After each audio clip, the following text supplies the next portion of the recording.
This is a short presentation describing the Yean teaching and research demonstrator constructed by NMIT. My name's Dr. Nikki Cooney. If you would like any further information on the many courses that we run at NMIT, please visit our website at www.nmit.edu.au.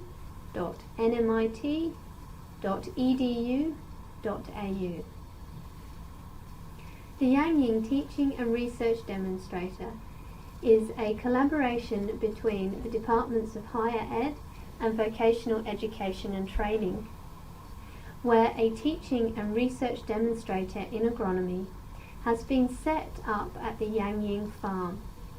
This working farm is an establishment north of the Epping campus, just outside Melbourne.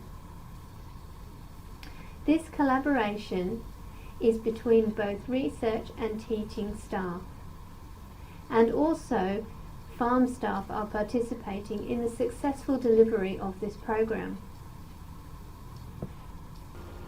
Our teaching staff at NMIT include Dr. Doug Rao, Nikki Cooley, Kathy Lawson, Rihanna Clayton, and we also have assistance from our farm supervisor, Patrick Eapy. We have some external collaborator from the University of Melbourne, DASA, who has extensive expertise in soil and agronomy modelling. We hope that as students you will learn a range of skills from the teaching outcomes of our Yean Teaching and Research Demonstrator. These will include the demonstration of sustainable management practices in the field of agronomy. We are able to demonstrate how a collection of variety and cultivars responds to our soils, our climates, in the field environment. We are able to demonstrate practical skills such as chemical management, disease and pest management, fertigation practices. We will show you, with the aid of the research component of this demonstrator, how to conduct a fully replicated scientific trial, how to take plant growth analysis measurements, and understand the concepts underpinning these trials. And lastly, we hope to explore the concepts that you learn in the lectures, and you gain the skills to be able to apply these to the practical farming situations. Now we have introduced all of the concepts of the Yean Teaching and Research Demonstrator. We will talk about the concepts of science and underlying principles in the next few slides. We will then finish this lecture with further details, specifically of the nutrient experiment and the nutrient demonstrator that we have in the Yean Research and Teaching Demonstrator. This concentrates predominantly on nitrogen and urea. Starting with the basics. Science is a noun. It is knowledge presented as facts or principle. It is knowledge gained by systematic study. It is based upon showing or involving a system, method or plan. A systematic course of reading, systematic events. In soil and nutrient science, methodology predominantly used is based on experiments to test hypotheses. This experimentation can be conducted in either controlled environments like a glasshouse or in paddocks and fields. An experiment will be set up, a theory will be tested by observations and findings presented. So what is a theory? How do you go about constructing a hypothesis? The hypothesis is called the null hypothesis. A typical null hypothesis is represented by the symbol H and superscript O, and it may state that there is no relationship between two measured phenomena, or that a potential medical treatment has no effect. So, for example, the application of urea to wheat crops has no effect on crop yield, would be a potential hypothesis. Once we have constructed our null hypothesis, we would then move on to test the hypothesis. This is called hypothesis testing. In order to test the hypothesis, we collect data and measurements. In our example, the application of urea to wheat plants has no effect on yield. We would collect data and measurements on wheat yield. This would allow us to examine our null hypothesis with data. We then establish how likely the particular set of data is. This is referred to as statistical testing, and we do this statistical testing with levels of confidence. These can range usually from 99 to 90%. These tests will be conducted in the discipline of statistics. Scientific methodology hypothesis testing follows quite a strict methodology. Rejecting or disproving the null hypothesis is the objective of science. If you collect data in our controlled experiment showed a statistically significant change in yield after urea application, the null hypothesis is rejected. We may recommend using this product to industry if the null hypothesis is rejected. This gives a precise sense in which a claim is capable of being proven false. Therefore, science provides statements are false. It does not prove that statements are true. Please take some time to think about this concept, as it is often one that leads to people misunderstanding science and interpretation of experiments, data, conclusions. Therefore, the only way to determine if this product is worth using is to test the product. If the farmer were to use the new product on a whole paddock, then he would not be sure it was more effective, as there is great seasonal variation in climate, and therefore great seasonal variation in yield. A controlled experiment on a small area of the paddock is a great solution. It is important that the farmer only changes one parameter at a time in his experiments. Therefore, one parameter is one treatment. If the farmer were to change more than one parameter, as an example, he might add the new product and irrigate, he could not be sure what combination of events changed his yield.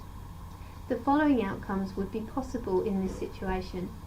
A change in yield resulted from none of the treatments. A change of yield was due only to the irrigation treatment. A change in yield was due only to the new product. A change in yield was due to the interaction of both the irrigation and the new product. Sustainable farming is ideally a balance between producing the highest value products with the minimal amount of inputs. Inputs into cropping can be expensive. Australian cropping, subject to seasonality, and may mask effects of the management practice. Confidence in management decisions assist with cropping success, particularly in getting fertigation correct. The scientific method is a valuable tool. So how exactly can the scientific method help farmers? Well, I thought I'd put this in an industry perspective or context. So the following is an imaginative conversation that may take place between a crop grower and a nutrient consultant. The farmer may ask, I have seen an advert for a new fertilizer product. Should I apply this fertilizer product to my paddock? The advisor may say, what do you want the product to do? The farmer may reply, increase my winter wheat yield while maintaining my grain quality in low rainfall seasons. The advisor may say, this product has been demonstrated by research conducted by author et al. In 2013, and it was found to be effective on yield in tropical Queensland, but has not been tested in South Victoria's temperate climate region. These areas have different rainfall and wheat growing rates. The only way to know for sure is to conduct a controlled experiment on your farm. So this is how the scientific method may help farmers. Often there is very valuable R&D that has been shown and demonstrated, but not in the specific regional climates of the particular farm. Now you understand why it is so important to use the scientific method. The rest of this lecture will be on specific details of the Yean teaching and research demonstrator. This is part of many experiments that have been put together. I have taken these slides from the Agronomy 2 lectures, as they bring together all the concepts that are required for your understanding. So please ignore the fact that they say Agronomy 2 at the top of the lecture. They are in fact important information that will aid you in ALM114. The Yean Teaching and Research Demonstrator is based across 2 paddocks at the Yean farm, which is owned by NMIT. We have 2 aims with this teaching and research demonstrator. The first is to introduce the concept of a demonstrator. This is where an area or section of land on a farm shows or illustrates some form of management or new variety. Our demonstrator is going to show several different species and the effect of adding strips of fertilizer to these species. I have called this the cropping and fertilizer demonstrator. The second concept is that of the scientific method. This is agronomical science in action. A number of experiments have been set up in this paddock to demonstrate the scientific method. We will start by describing the research in this demonstrator, and then the last part of this lecture will concentrate on the cropping and fertilizer demonstrator. The research part, where the experiments will be shown, are located in paddock 5. Let us start with a bit about the background. Why are we setting up these experiments and what do we hope to achieve? So let us start with a bit of a background. What was the problem we were trying to address with the research and teaching demonstrator? Nitrogen is very important to cereal crop growth and development. Nitrogen in cereal crops is attained principally from the soil organic matter breakdown and the addition of fertilizer. Australia is subject to climate variation, and winter cropping is common practice in Australia. The evolution of this cropping time has been a result of reasonably reliable winter rainfall, with favourable temperatures that have resulted in an established pathway to market. Australia is subject to significant seasonal climatic variation, which can impact on rainfall reliability. In seasons where rainfall is low, plant growth and development has been negatively impacted, with specific impacts to yield.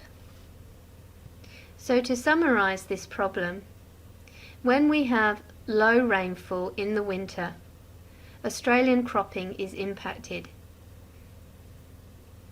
It is assumed that the inability for the plant to access nitrogen during this low rainfall is contributing to the low yield. So let us have a think about some possible solutions. There are indeed several. The first and probably most obvious is if this occurs in low rainfall seasons, then you could increase the amount of water available to the crops, which would aid the nitrogen uptake. It turns out practically this is very difficult to do in many cropping environments. You require additional infrastructure. You need a water source, and both of these will incur significant costs. The increased productivity will not match the increased costs. Therefore, this is not a viable solution as we grow crops for a commodity. Another solution is to use a product such as a nitrogen fertilizer that can be readily available and absorbed by crop roots effectively in low rainfall seasons. If this product was effective, this would minimize the impact on the crop development and yield. In theory, such application could improve crop productivity. So, in conclusion, if the extra profit gained was greater than the cost of this product, and remember that you have to include any infrastructure and application costs, this would increase returns.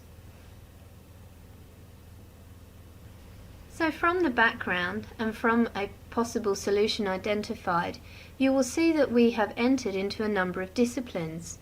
We have to have an understanding of the economics of this solution. Clearly, the soil environment is very important. The physiology of the plant and how it responds to both the soil and the climate are important, and an understanding of our climate and climate variability in Australia. Once you have a problem and a potential solution that you'd like to test, the next stage is to compile an aim. We may compile the following aim for our particular situation: to demonstrate that the application of the product green urea to fodder wheat will significantly improve crop growth, development and yield. In order to convert this aim into a concept that we can test scientifically, we need to compile a null hypothesis. I would like you to attempt to compile a null hypothesis for this experimental aim. Please bring this along to the next practical day at Yean farm. We will discuss all null hypotheses and compile the best null hypotheses and put it up on Moodle. Please note, you will need the null hypothesis included for you to complete your lecture notes for this topic. It is worth noting for consideration that suboptimal nitrogen uptake is most prevalent in low rainfall seasons. This means there is probably an interesting relationship between soil moisture, water availability, and plant nitrogen uptake. It is worth noting that soil moisture is a very important parameter to collect observations on when conducting our kind of experiments. Also, in an ideal world, you would set up controlled environmental experiments alongside. This would allow you to control soil moisture and temperature and other climatic inputs while adjusting your green urea concentrations. The next stage of the plan is to design an experiment to test the null hypothesis that you have created. There are, in fact, several feasible methods. You could develop a model and test the model. Usually this kind of modelling requires some observed data. You can set up a field trial, as we have been discussing with the Yean teaching and research demonstrator, or you can set up controlled environmental trials. This is where you may have your wheat plants growing in pots in an environment where you can control such climatic inputs as the temperature, soil moisture, humidity, wind. As I said at the beginning of this slide, all of these methods are feasible. They all come with their own advantages and disadvantages. The advantage of modelling, once you set up your calibration correctly, is that you can take and test this hypothesis in a number of climates or in a number of different conditions. The disadvantage of modelling is that the number of inputs that occur on a farm, it's not just climate, management, environment, etc., are so large that it is difficult to construct a model that enables you to account for all of these inputs. Field trials, as we are conducting at the Yean teaching and research demonstrator, are considered often the most favourable. They allow you to test your hypothesis in the environment, climate, soil, management practice, etc., where you hope to use the product.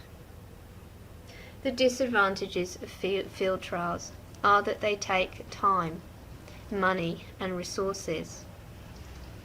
For field trials observations to be truly robust, you have to have at least 5 years of data.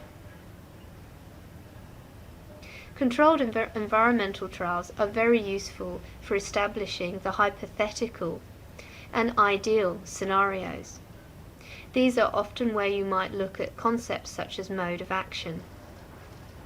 The other significant advantage of conducting a field trial, an environmentally controlled trial, is that we can test plant available water against the increasing urea concentrations.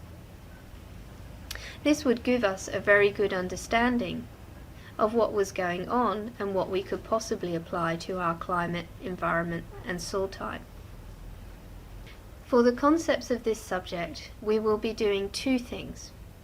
We will be conducting a field trial looking at these problems, and secondly, we will be doing some modelling.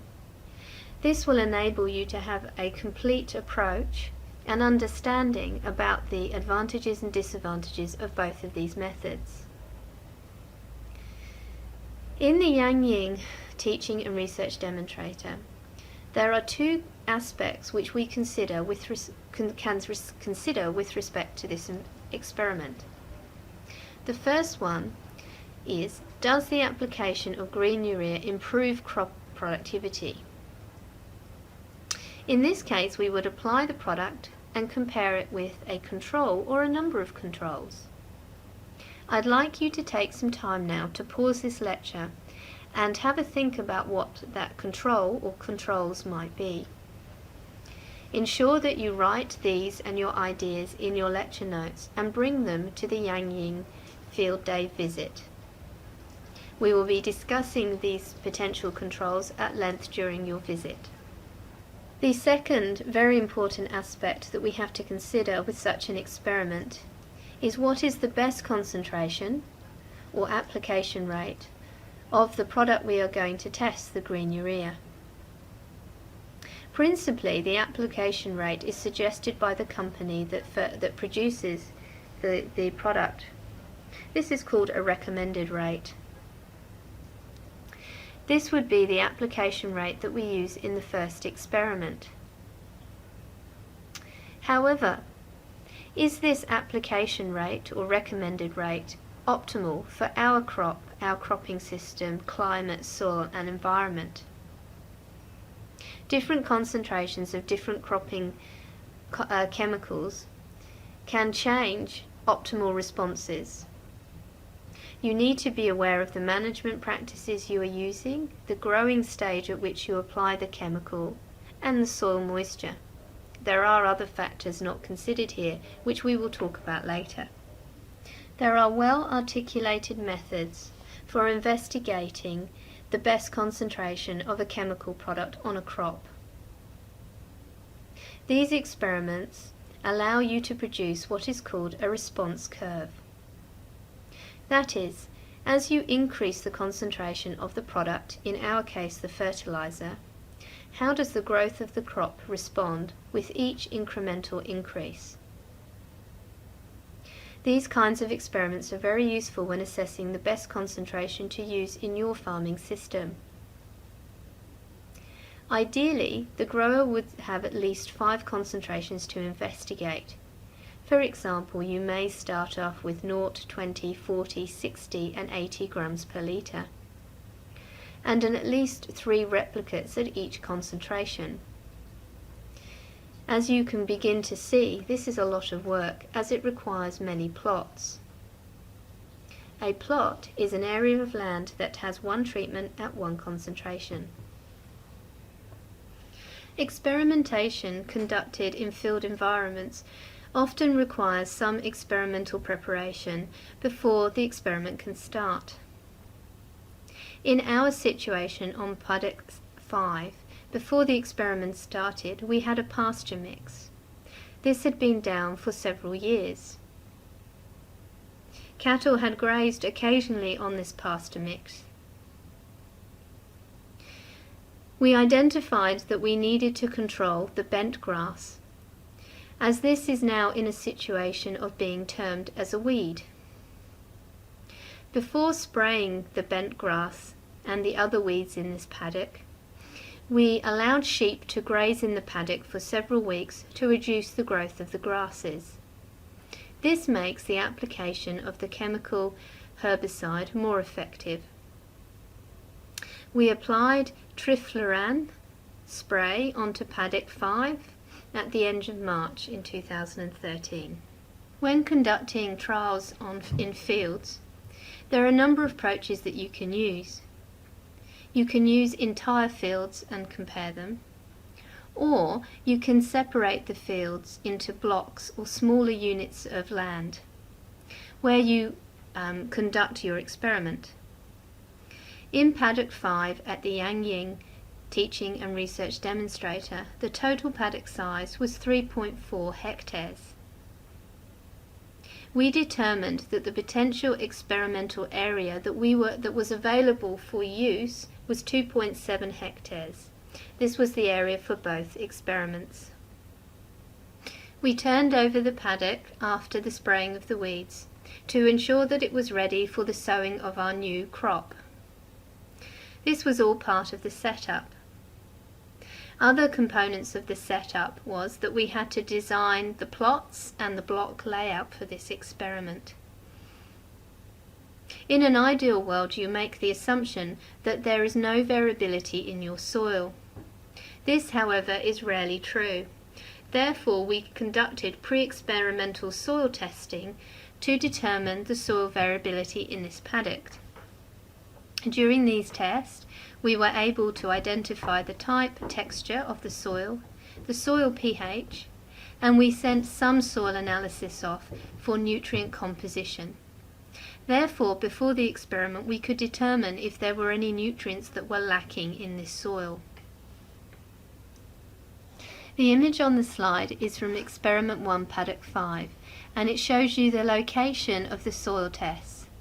These locations were determined via GPS, and they were then added to this Google Earth map.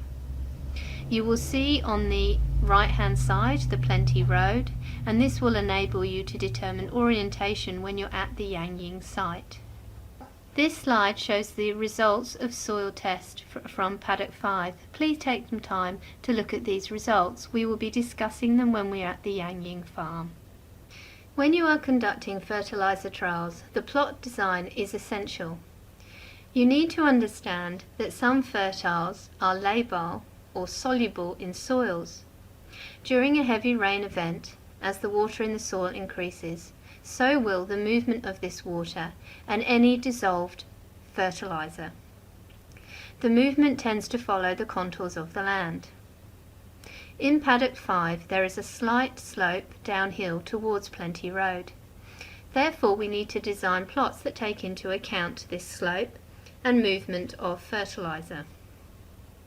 Plot designs must also take into account edge effects. There are many possible inputs that can cause edge effects, and this will depend on the location of the plot, the design of the plot, the resulting contours of the land, soil type and structure, and climate. The most common inputs are different wind conditions, that is, there is more wind at the edge of the plot, and different humidities. Plot design when conducting fertilizer application must consider root growth. On the slide you will see some examples of plot design. The outer area, or green area, is the fertilizer application area. The inner area is the area where the soil, crop and climate can be measured in order to assess the effect of the treatment. You will also observe that there are two designs on the slide. The arrows around these designs suggest where most of the soil water movement occurs. The arrow on the left-hand side is suggesting that water will move up and down the field as well as across the field, while the image on the right-hand side of the plot suggests that water movement is only down the field. This is the second one on the right hand side of the image is the design that we have implemented in the yin yang, as due to the topography of the field we can be assured that water will travel down and not across or up our experimental plots. Once our plot design is completed, we then move on to the block design. There are many different combinations of block and plot designs depending on what statistical assumptions that you make. In our experiment, we have done soil tests and concluded that the soil structure does not differ significantly within the area we have selected within our paddock. Therefore, we are confident that a random blocked design would be ideal to best represent both our physical aspects of the trial, are plant growth, the assumptions behind this experimentation, and will support their statistics. Each plot in our block will contain a different treatment. The order of the plots will be random. The area of the blocks are situated in will also be determined randomly. I have drawn a simple illustration of each plot in our block. A random number generator will be used to assign the treatments. In an ideal experimentation, you would insert row spaces between each plot. In our experience for fertilizer experiments, 2 row spacings are ideal.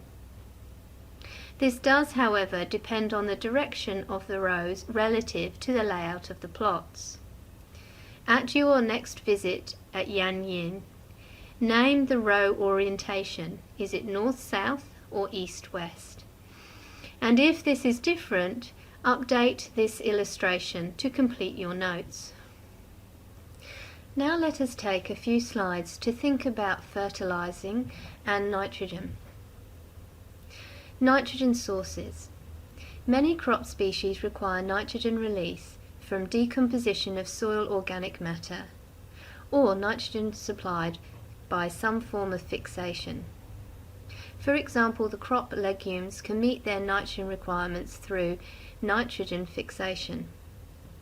Terrestrial plants take up nitrogen mostly as the compound nitrate, NO3, and to a lesser extent ammonium, where the nitrogen is provided by organic forms, fertilizers, or directly from the atmospheric fixation.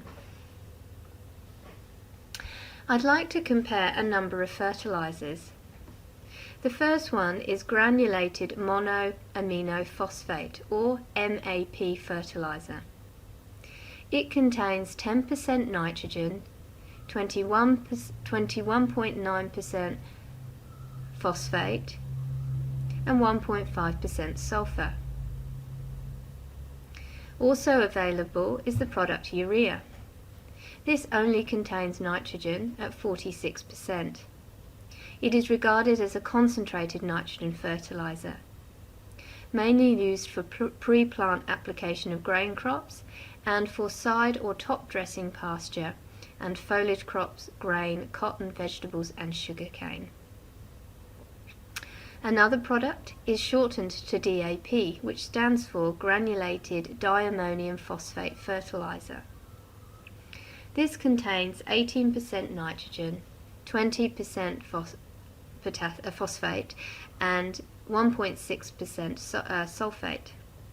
It is mainly used at planting in grain and forage crops, but also in sugarcane and for top dressing pastures. All 3 products are commonly used in agronomy. You will note that there are different concentrations of nitrogen, different effectiveness of nitrogen uptake, different stages and crop types that these products are recommended for. 2 of the products, MAP and DAP, contain other nutrients, while urea does not contain any other nutrients. It is important that you become familiar with these products, as they are very important in agriculture and agronomy. Urea and green urea are forms of nitrogen. Urea is an organic compound which can be used as a nitrogen fertilizer in cropping. The chemical formula is CONH2, where C are carbon atoms, O is oxygen, N is nitrogen, and H is hydrogen. The chemical formula is shown on the left-hand side of the slide. When you describe chemically urea, you would say that NH2 groups are joined by a carbonyl group, COO bond O. It is a colourless, odourless solid, highly soluble in water and very low toxicity. Dissolved in water is neither acidic nor alkaline. Green urea is another fertilizer available commercially. It is urea that has been treated with a urease inhibitor. This inhibitor is N-butyl thiophosphoric triamide, or NBPT. The added compound delays hydrolysis of urea into nitrogen forms that may be lost to the atmosphere. It is recommended that top dressing where volatilization loss of ammonia in the atmosphere is likely to occur. Such products as green urea 7 can limit volatilization losses for up to 7 days, while green urea 14 offers protection up to 14 days. The commercial claims are that it boosts yields while improving fertilizer use and efficiency compared to the product urea. Incitec Pivot is an example of a commercial provider of green urea. Please note this is not an endorsement for this particular product, just an example of this product.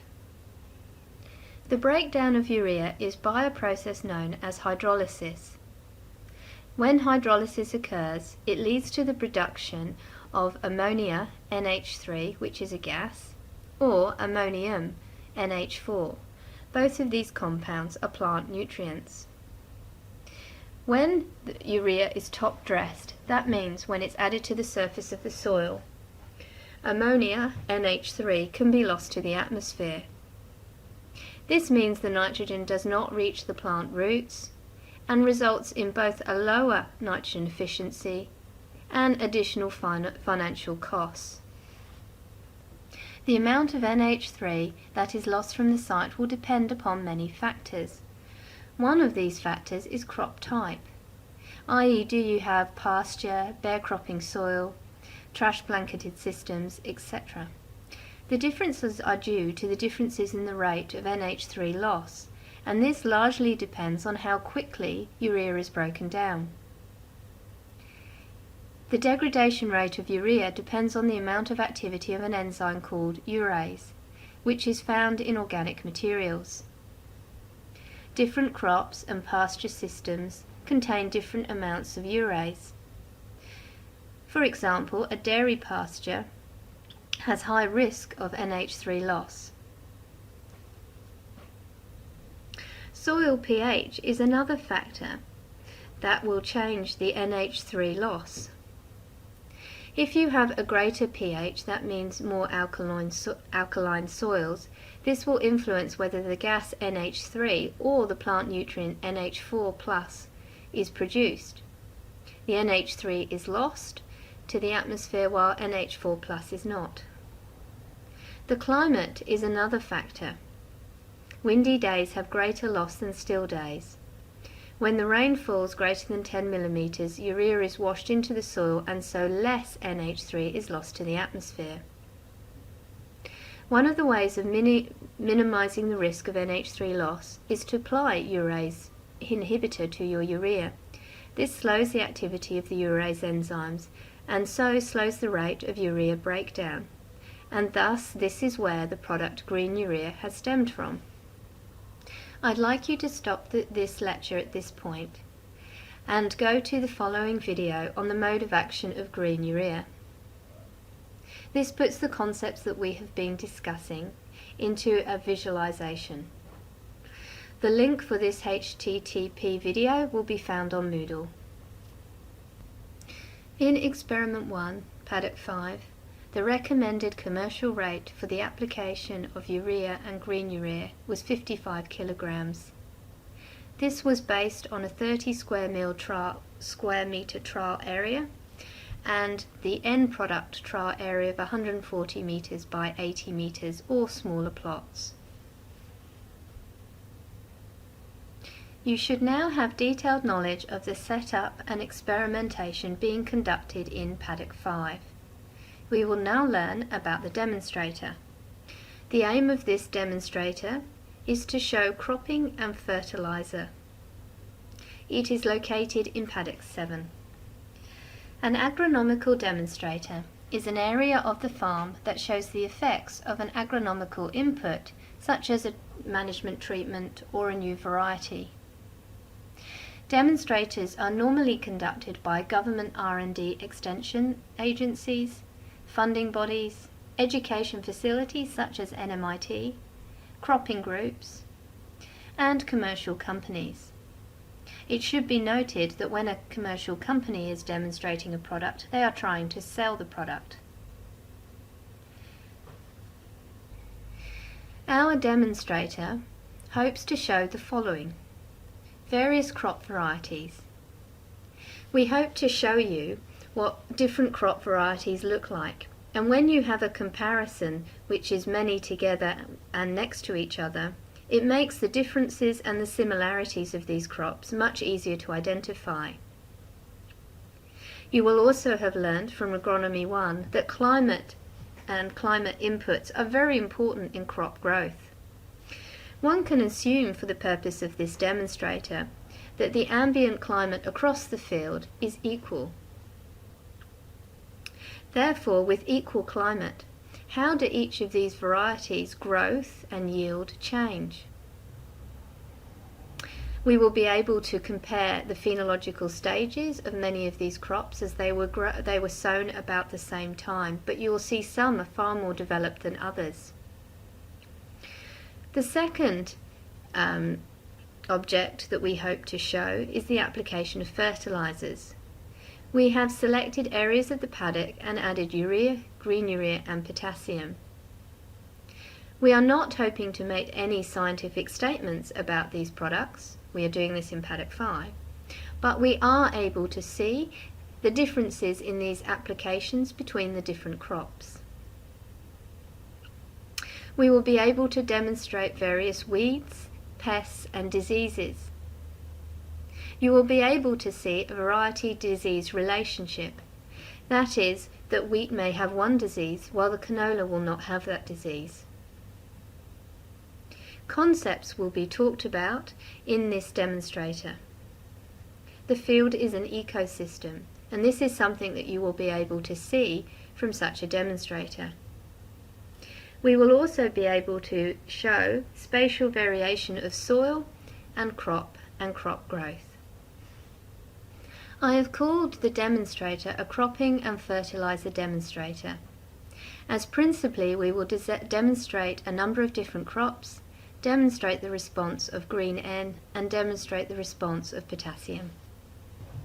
I'm going to show you the design in the next few slides of the Paddock 7 demonstrator.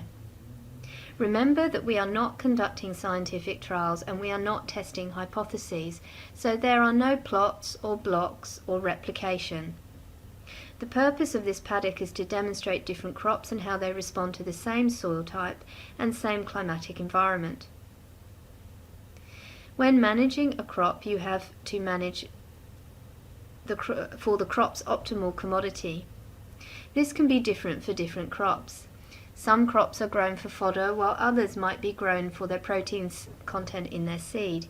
Therefore, management practices in this demonstrator are not uniform. We started the cropping and fertilizer demonstrator by putting together a concept.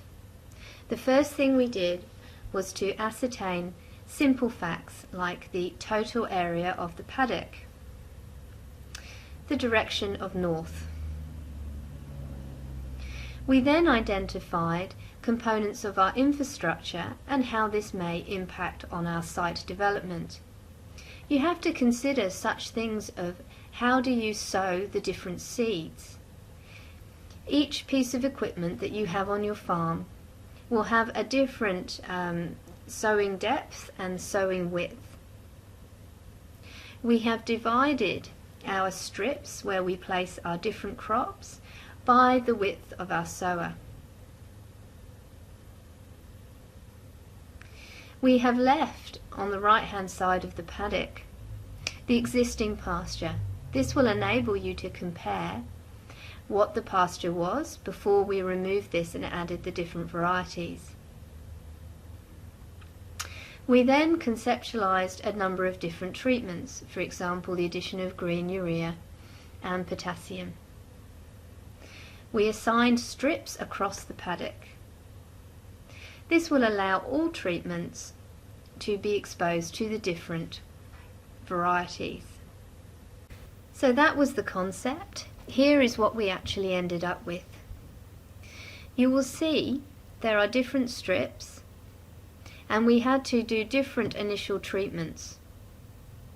Only wheat, barley, canola and chicory could be sprayed with pre-emergent herbicide, of which we use a product called triflufan at 2.5 litres per hectare. We do not spray oats, tonic plantain, new tetea, or the SPS sheep beef 600, which is a mixture, and the pre-emergent herbicide. We added fertilizer DAP at sowing, and you can see the previous slides in this presentation for details about DAP and what it is. Each plot size was 10.5 metres by 165 metres long.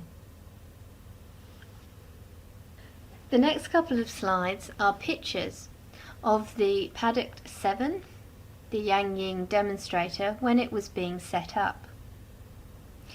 The picture on the left hand side is the land immediately after seeding, and the picture on the right hand side is the crop emerging. Can you identify what this crop is from this image? And can you identify the growing stage? Bring your answers to the first or second trip to Yean, and we will discuss them and compare them to where the growth is now. These images were taken on the 30th of April 2013. Here is the second crop I'd like you to try and identify. On the left hand side is a picture taken from far away showing the crop strip. On the right hand side is a close-up of this particular crop. There are 3 tasks I'd like you to complete. Task 1, identify the crop. Task 2, identify the growing stage. And task 3, can you tell me if this crop is a dicot or a monocot? Please bring your answers to the first and second trip to Yean. If you are unsure what a dicot or a monocot is, then please take the time to find out and bring your answers to the next visit to Yean, and we will discuss. You will be able to compare the growing stage in this image, which was taken on the 30th of April 2013, with the current growing stage.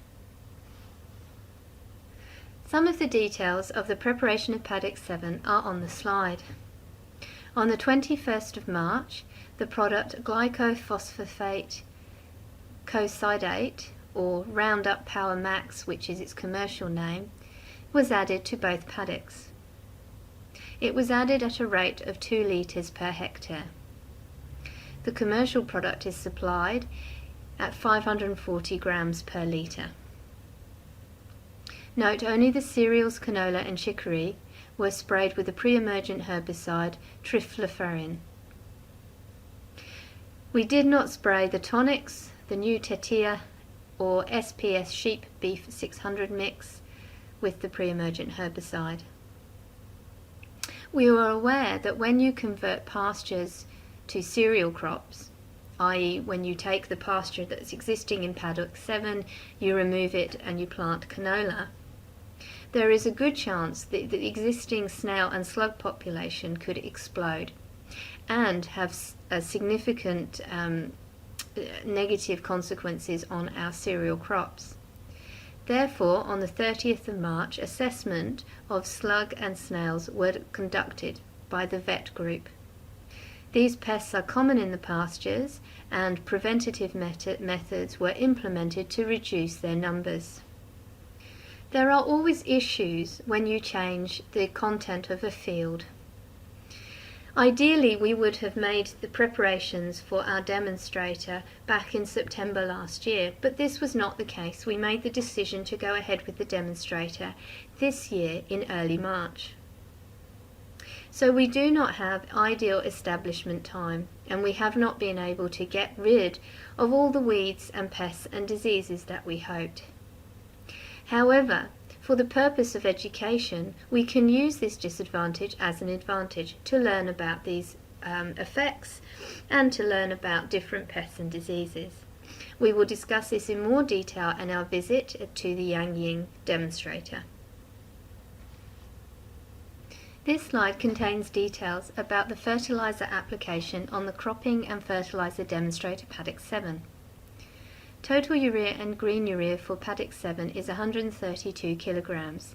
This is at a rate of 60 kilograms per hectare of nitrogen. The amount of MOP needed is 61 kilograms. This is at a rate of 60 kilograms of potassium per hectare. This is assuming that we have plot sizes of about 13 metres wide and 50 metres long and a 10 metre strip of potassium at the bottom of each plot. As both paddocks were pasture before crops were added, and in paddock preparation these paddocks were ploughed, removing of most of the existing pasture, there is a good chance that N mineralisation has occurred. Therefore, the commercial supplier of the green urea suggested that we go higher rather than lower in our rates. This is the reason as well why we increase the rate of potassium to 60 kilograms per hectare. The image on the slide is a flow chart which is bringing together the main points and objectives of the Yean teaching and research demonstrator. Essentially, we are trying to demonstrate two different approaches.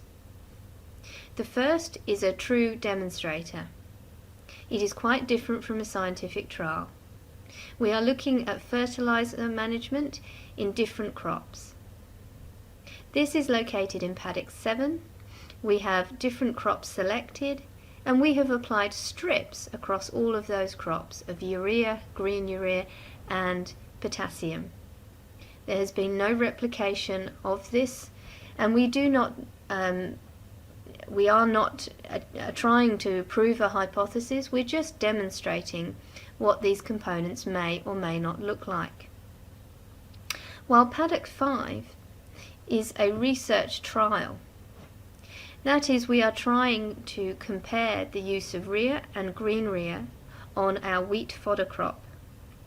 We are hoping to demonstrate the scientific method and enabling you a comparison between a demonstration of a scientific method and an industry-based demonstrator. Important facts to note: in this lecture we have covered the aim and the background and some of the knowledge already known. From this we have developed a null hypothesis. Once we have obtained the aims, background and null hypotheses, we can then select the most appropriate experimental methodology, in this case a field trial in the paddocks. We have gone through the stages of a field trial setup, including block design, plot design, replication. We have selected our fodder wheat, and our fertilizers that we have investigated are urea and the product green urea. We are choosing to do these investigations by two experiments. The first experiment allows a comparison of the commercial rate of urea against the commercial rate of green urea. The second experiment allows us to ask the question, what is the best rate for our crop in our climate on our soils? Please take some time to familiarize yourself with the layout